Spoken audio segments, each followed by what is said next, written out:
Very good morning, children.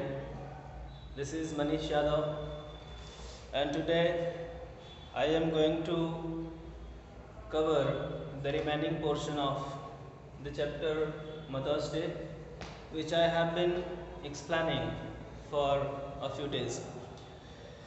Today I left in the last video on the page number 44. Today we are going to explain and know what happens next to this chapter Mother's Day from the page number 45 onwards. George indignantly, laugh at me, they don't laugh at me. George says that they don't laugh at me. When Mrs. Pearson, she says that all the members of your club where you work night and night, they laugh at you. They say you Pompey and Ompy. Mrs. Pearson, of course, they do. They laugh at you. You ought to have found that out by this time. You should have known about it by this time, and anybody else would have done. You are one of their standing jokes. Famous. They call you as Pompey Ompy Pearson because they think you are so slow and pompous. They make and they poke fun of you. They call you by saying Pompey and Ompy. So it's not a good and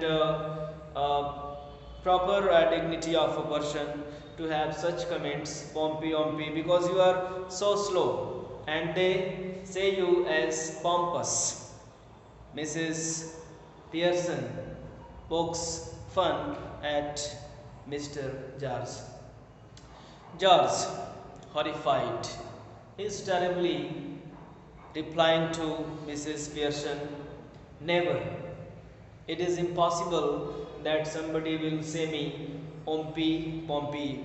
Mrs. Pearson, it always beaten me why you should want to spend so much time at a place where they are always laughing at you behind your back and calling your names. It's always beaten me.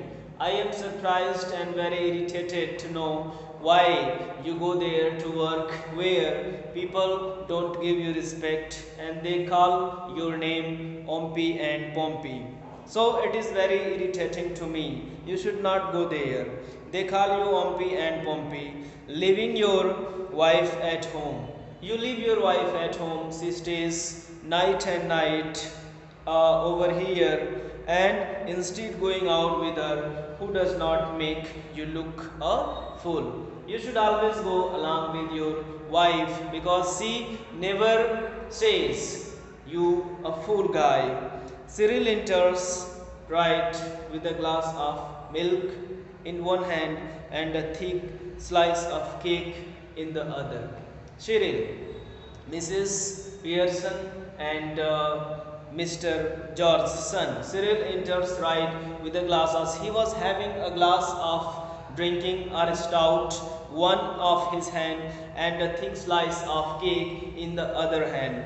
George almost dashed. It seems that George has been hit by something and turns to him appealingly. He wants to appeal something, he wants to say something to Cyril. George, here, Cyril, you have been with me to the club once or twice. George asks to Cyril that you most of the time or once or twice you have gone along with me to the club. They don't laugh at me and call me Pompey Ompy Pearson. Do they? Just George wants to satisfy and justify whether all the members of his club say him Pompey or not. He wants to justify about the statement about the blame which was blamed by his wife Mrs. Pearson. Do they? Do they say just like that as your mom is saying to me? Cyril, embarrassed, hesitates. He does not want to say something because it was the truth. All the members of the club say Pompey Pompey to to Mr. George. Cyril, embarrassed? Well, yes, Dad. It was just proved. I am afraid of they do, and I don't like whenever they say you Pompey and Pompey at the club. Cyril embarrassed and well, yes, Dad. I am afraid they do. They most of the time say you Pompey and Pompey, and it is unacceptable to me. I don't like whenever they say you. George slowly looks from one to the other, staggered. Loosely, George stared at Cyril because he was also accepting the truth which his mother said to George. George slowly looks from one to the other side. George, well, I'll be damned. If they say to me, Pompey and Pompey, I'll be damned. I'll be so sorry and so ashamed about that. George exits left slowly, almost as if somebody had hit him over the head. Cyril, after watching him go, turns indignantly to Mrs. Pearson. Mr. George is very angry whenever his wife pokes fun of him, and he turns to Mrs. Pearson angrily. Cyril, now you shouldn't have told him that. Cyril says to his Mom, you should have not said and told about this to father. That's not fair. It's not a quite good thing. You have hurt his feeling, mine too. You, Mrs. Pearson, hurt the feelings of both her husband, Mr. George, and her son, Cyril. Mrs. Pearson, sometimes it does people good to have their feelings hurt. Sometimes it has better to hurt with the feeling of someone. Sometimes it gives proper reaction and positive responses. Further, the truth ought not to hurt anybody for long. This is the truth, that somebody for the truth ought not to be hurt for a long time. If your father didn't go to the club so often, perhaps they'd stop laughing at him. Perhaps almost they'll stop laughing at your father if he does not go to the club anymore. Cyril, gloomily, I doubt it. I am not clear or doubtfully. I want to say that I don't have any idea whether they will poke fun at him or not next time. Mrs. Pearson, severely, possibly you do, but what I doubt is whether your opinion's truth, having what you do know. Mrs. Pearson says severely, possibly you do, but what I do is whether your opinions worth having. I doubt to have your opinions. Are you right or not? What do you know? Nothing. You spend too much time and good money at greyhound races and dirt tracks and ice shows. What are the works which you do? Just you make and bet for greyhounds, you play with them, races, dirt tracks and ice shows. You enjoy this type of shows in your life. This is the way to enjoy in your life. Cyril, sulkily, well, what if I do? I have got to empty myself somehow, haven't? What types of method are just, you can say, the way to enjoy my life? It depends at me, and it's my way to live my life. Cyril hurries out left. In a moment he re-enters, closing the door behind him. Might for me also. And it's that silly old bag from next door. He was knocked while he was talking to his mom. Meanwhile, somebody knocked at the door and he tries to see First, maybe it will for me. So when he went to the door, he saw Fitzgerald aunt was staying over there. It's a silly old bag from next door, Mrs. Fitzgerald. You don't want her here, do you? When Cyril looks at Mrs. Fitzgerald at the door, he says to Mrs. Pearson, it means his mom, that this is Fitzgerald aunt and I think you should not call her or ask her to come in. Mrs. Fitzgerald, moving to the left center anxiously, just wondered if everything is all right. Mrs. Fitzgerald, the body of Mrs. Fitzgerald was staying at the door, but she has the inner personality of Mrs. Pearson. So she was worried about what is going on in her own family. She says that is everything is all right. Cyril sulkily, no, isn't. Everything is not right in my family. Because he thinks that she is Mrs. Fitzgerald and the lady who is treating us is Mrs. Pearson. He has no idea about the interchanging of souls with each other. Mrs. Pearson, sharply of course, it is, you be quiet. Mrs. Pearson says that of course everything is going well in the family and you Cyril, be quiet, don't say something. Cyril, indignantly and loudly, he cries angrily, why should I be quiet? Why? I should not be quiet, everything is not well in the family. Mrs. Pearson shouting, because I tell you to, you silly spoiled young pecan. Mrs. Pearson says, crying, that I told you to be quiet.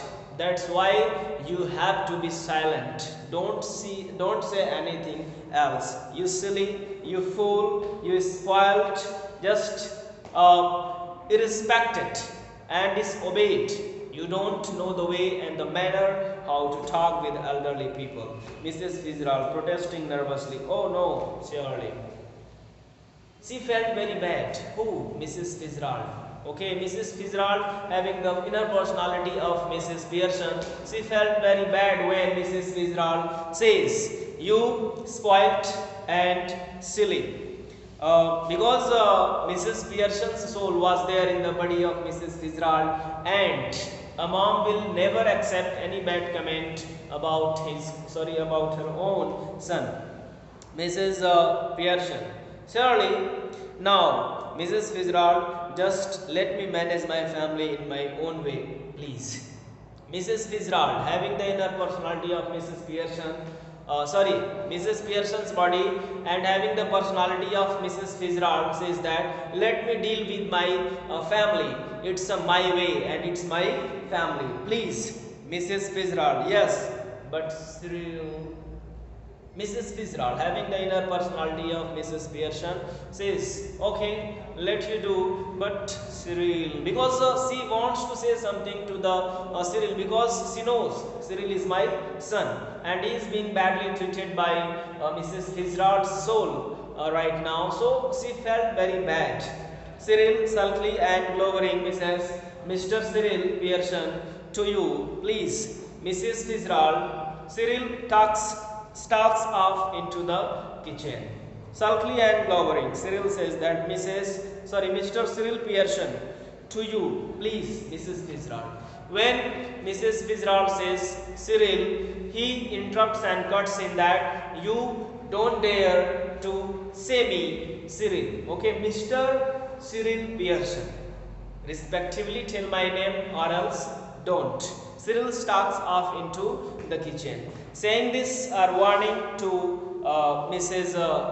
Pearson, he went from there to the kitchen. Mrs. Fitzgerald, moving to the settee, whispered, oh dear, what's happening? Mrs. Fitzgerald, having the personality of Mrs. Pearson, whispering, sitting the settee, that what is going on, what is happening in my family. Mrs. Pearson calmly, nothing much, just putting them in their places, that's all, doing what you ought to have done long since. You should have, or you ought to have done it. Okay, you are suffering and surviving with this problem and you should have done it before me. but I am letting them to be in their places where they must be. Mrs. Fitzgerald, is George home?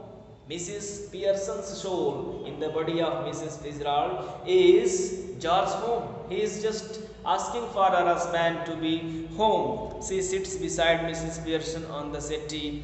Mrs. Pearson, yes, I have been telling him what they think of him at the club. Mrs. Pearson, having the personality of Mrs. Fitzgerald, says, yes, he is at home, and I have also told him about what the members of club tell about him.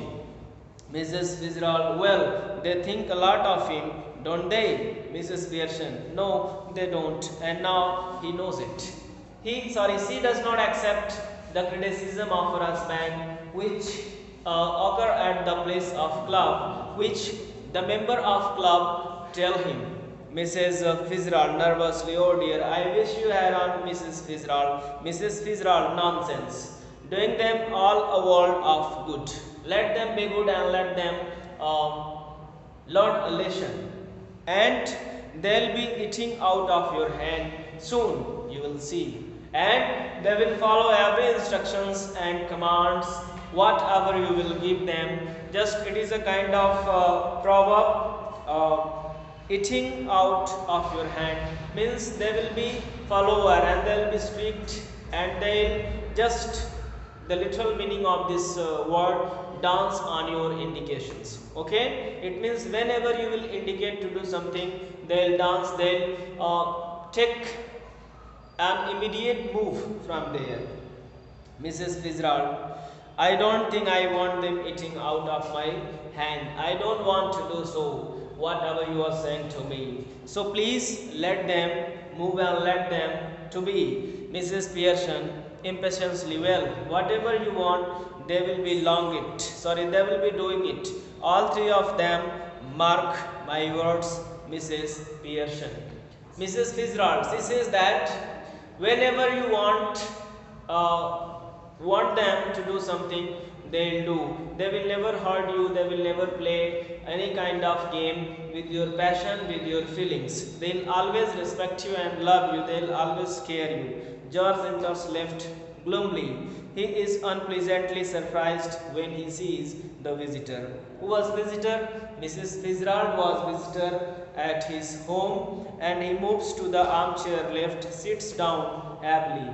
Slowly he sits down and lights his pipe. Then he looks from Mrs. Pearson to Mrs. Fitzgerald. Mrs. Pearson and Fitzgerald, they both were sitting in the settee. When Mr. George sees them sitting there, he got surprised, and Mrs. Fitzgerald, who is regarding him anxiously. Seeing the expression and the face of Mrs. Fitzgerald, he thought that he is sitting anxiously because there was the soul of Mrs. Pearson's, Mrs. Fitzgerald, and they have exchanged their souls with each other. Mrs. Pearson, Mrs. Pearson's personality was there in the body of Fitzgerald, and the expression of Fitzgerald's face was looking nervous. George just looked in for a minute. I suppose Mrs. Fitzgerald. It was bad or good comment. According to me, it is bad comment for a visitor, for a lady, for a guest who came at your home. You can't say that I think should be only for 5 or 10 minutes, only for short period of the time. Okay, you can't say like this. You have to say that please stay for the whole day and whole night. You will go next day. Mrs. Fitzgerald, who does not know what she is saying, well, yes, I suppose so, George. She replies affirmatively, yes, I suppose that I'll leave in a minute from your house. Mrs. Fitzgerald, George, Mrs. Fitzgerald, nervously, oh, I am sorry. Mrs. Fitzgerald, having the inner personality of Mrs. Pearson, she suddenly just spoke out George, because the soul of Mrs. Pearson was there in the body of Mrs. Fitzgerald. So she was addicted and fond of calling George, because George was her husband. So she says, I am sorry, Mrs. Pearson. What does it matter? Your name is George, isn't it? Mrs. Fitzgerald having the inner personality of Pearson, and Mrs. Pearson having the inner personality of Fitzgerald. Mrs. Pearson says that, what's the matter? What does it matter? Your name is George. Actually, your name is George. So, isn't your name is George? Isn't it? Is your name not George? So what is the matter if she says George? Who do you think are Duke of Edinburgh? What do you take? What do you think about yourself? Are you Lord Millionaire? Just she wants to give the sense that, are you Duke of Edinburgh? George angrily. What is he got, or what has he got to do with it? What's the matter? Why are you taking the name? Why are you calling the name of that person? What is the matter with it? Just tell me that. It is bad enough without her calling me George. It is not bad enough if she is calling me George. I am not her husband. Naughty Pompey Pearson, and poor Doris has been crying her eyes out upstairs. Yes, crying her eyes out. I am so worried and irritated about my family in which such things are going on. Just I am irritated about my daughters, because daughter's tears, she was crying upstairs, and she is talking about my club members that they say or call me Pompey or whatever. She is making fun of me. Okay, the page number 47 has been finished. That's it for this day.